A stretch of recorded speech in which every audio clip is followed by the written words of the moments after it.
This is Just Ask George, exploring the universe of corporate finance and capital formation for your business enterprise, with merchant banker George Lovato Jr. and your host, David Wolf.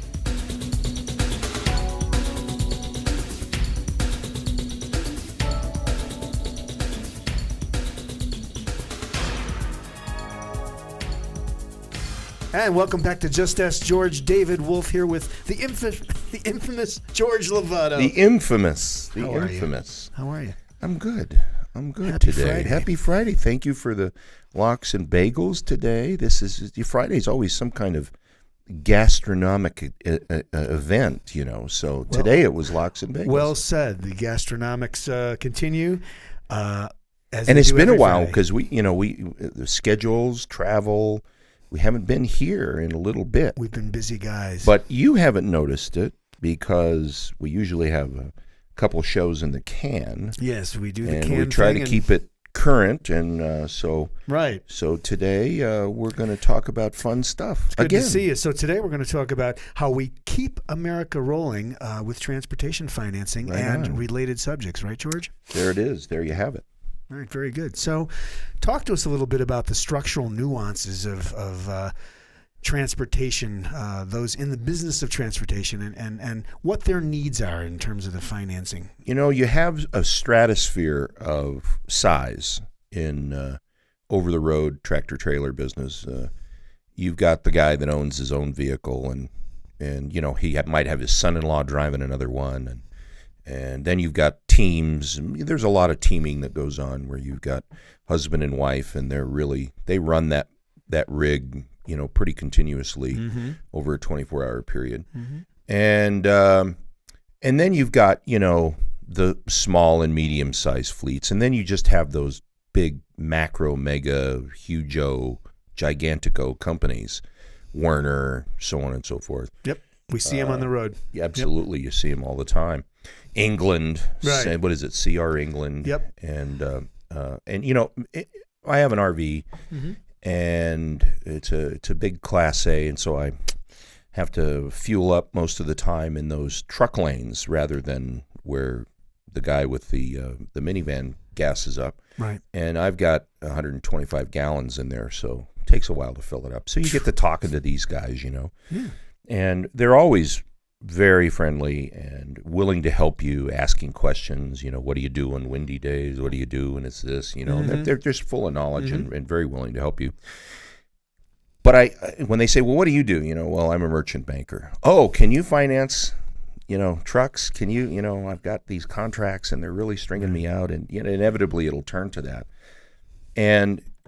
And I've talked to the one rig operator, and I've talked to the 5-10 rig operator. Different scales. Yeah. You've encountered all of the shapes and and the guy that's driving for, a 75 truck operation. Right. And for his perspective, he was recruited, and they brought him in, and he was a good driver, and he knows the problems that the company faces, but the transportation industry was faced with sort of a sea change in EPA requirements. They had to kind of flip over to a much cleaner diesel engine, okay? And so you saw the resurgence of, rather than that guy trying to keep that truck on the road, he was going out and getting a new one. And the same thing goes with that multi-unit operator. He was having to do the same thing. And it, granted, in many cases they needed to replace the equipment, but nonetheless it put some extra strains on them in trying to resolve that issue of financing their fleet. Sure. So, the factories and the dealerships of the factories are very good, just like car dealerships are. They're very good about having a finance and insurance operation within there, and there's usually a host of different resources that they can use to finance for that operator. But oftentimes they fall a little short, and they may not have the credit that some of these companies require to get these really low rates. And so it leaves them in a position to go out and shop a little bit. Sure. And so hence we see a lot of those guys coming over the airwaves at us and saying, I've got 3 trucks. I've got to finance, blah, blah, blah. Mm-hmm. And he sends in a credit report, and we look at it, and it's 580 or 620 or something like that. Well, if you're leasing, it just begs the question. Well, it's a lease. I can drop the keys at any time. We still need credit. You got to have credit. That's one of the key points you wanted to make on this program, is that just because it's a lease doesn't mean credit is not required. It still requires credit quality. Absolutely. Your history in terms of how well you've serviced the debt you've decided to take on over the years. It's key and critical. Because leasing's really just a different structural approach to time-based financing, right? Absolutely, it is.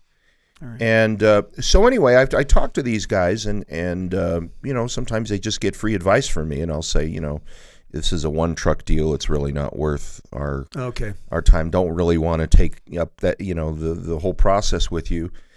So here are some places you can call, and inevitably I'll get a thank you over the email or something like that. Thank you very much. Appreciate that. Yeah. In fact, one guy I met at when I was fueling up my RV, and he said, I've got this. I got to replace my truck. My truck's getting old, and I've had it rebuilt. It's time to get a new one. I said, well, call these guys. So I gave him my business card, and I wrote it on the back of my business card who to call. And he called weeks after that, and he said, just calling to say thanks. Really appreciate that. Really? He says, and that's good. You set next time you're on I-40, that's my main route. Let me know when you're going, and we'll meet for coffee or something like that. Oh, cool. Just really neat. Yeah. The other problem that they typically run into is working capital. Right. And this is a tough margin business. Fuel. You're playing this game on a commodity. Right. And so you're subject to the whims of what that fuel's going to cost you at the Loves or the truck stops of America, and there's some pretty wild swings sometimes. So on Tuesday, they roll out of there, and they've estimated that the contract at a few cents less than where they had anticipated where the gas price or diesel price was going to be. Sure. And then by Thursday or Friday, it's prices going up. They've been rolling all week, and it can bite into their. If it moves dramatically, as we've seen it happen, then it can really hurt those guys. Yeah, actually, while they're en route. And so then you see them sort of held out to get paid. A lot of there's a lot of contracts that are 10-day net and all that stuff, but some of these bigger contracts, they'll hold these guys out on terms for 30, 45 days, and so they got to carry it. Yep. And as a result of that, they'll come in here bleeding, bruised, and battered, and say, I'm strung out. I've got $400,000-$600,000 worth of receivables here, and they're all good pay. Right. They're the Walmarts, the Targets, the big box stores. It might be some logistics company that's big in the industry.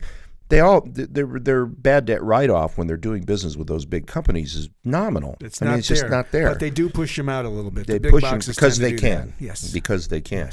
Yes. So we then will look at helping them with a couple of different things that and so we have factoring companies that really like the transportation business, and we have when it gets larger.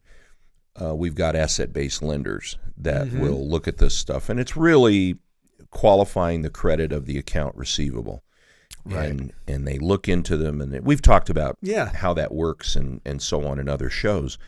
So those are the two main components that the transportation industry needs. They need the access to working capital financing, and then they need long-term equipment financing. And it's interesting to note that piece of equipment. Yeah. Okay, and I've seen it expressed Yeah. heard it expressed so many different ways.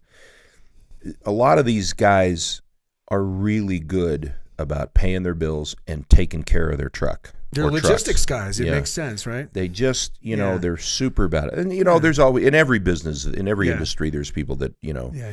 get a little sloppy. But, Right. but for the most part, they are good about keeping that vehicle up. They're good about making, because that's their livelihood. Yeah. They can't afford to lose it. Yeah.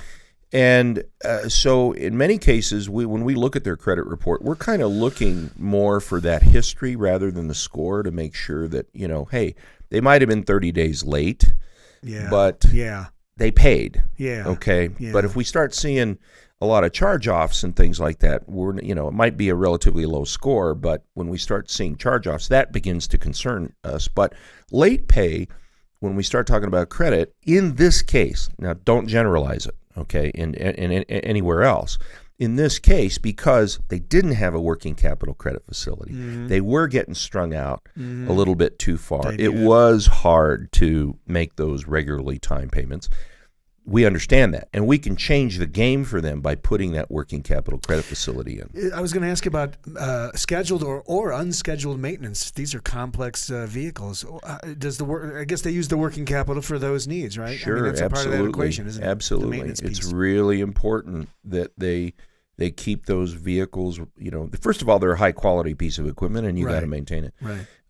But we, the real story there is that we can change the game for them by putting in that working capital credit facility, and life becomes a little easier for them.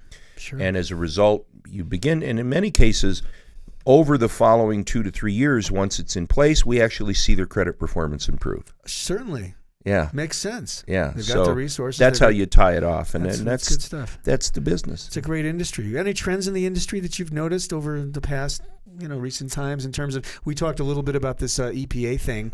Anything else that's going on? Yeah, just the radical changes in fuel pricing can really, and then the swings, in other words. They started putting on these surcharges, rather than the price per mile, then they would have a fuel surcharge if there was a sudden change in the pricing.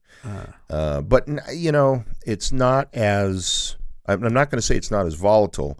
I think they just are handling it better. I think the industry has sort of allowed itself to price itself into the market more appropriately, because there for a long time the margins were just razor thin, and no tolerance for any variation. None. And so it's still a tough and very competitive business. It's not quite where it was there for a while, because there's a point where the customer's used to paying this, but the cost to run that equipment is here, and you've got to get, I can get so-and-so to carry for me at this price. Right. Well, there's always a guy that'll go out there and run at a loss. He won't be around long if he does that continually. But he might get that contract. Yeah, he might get that contract. And this guy that really can run the metrics can figure that out, and he would have to walk away from that business. Or he'd lose it just because somebody was basically trying to underprice it. Yeah. But it's not quite that as bad as it was. So the market has accepted the increase in the cost of freight, where the perception had to catch up to the reality. Sure, yeah, the lag thing. BH Capital, keeping America rolling with transportation financing, AR, and working capital. Another good show. Thank you so much. Yeah, another good one. We're back on Fridays, and thanks for watching. Thanks for watching. It's bhcapitalltd.com. We'll see you next time. Bye-bye.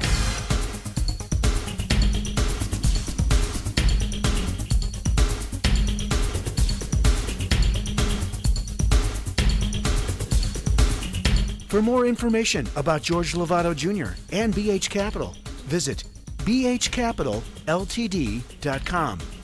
Check out more episodes of Just Ask George at justaskgeorgeradio.com. Just Ask George is produced by Steve Garth and is a production of BH Capital Ltd. All rights reserved.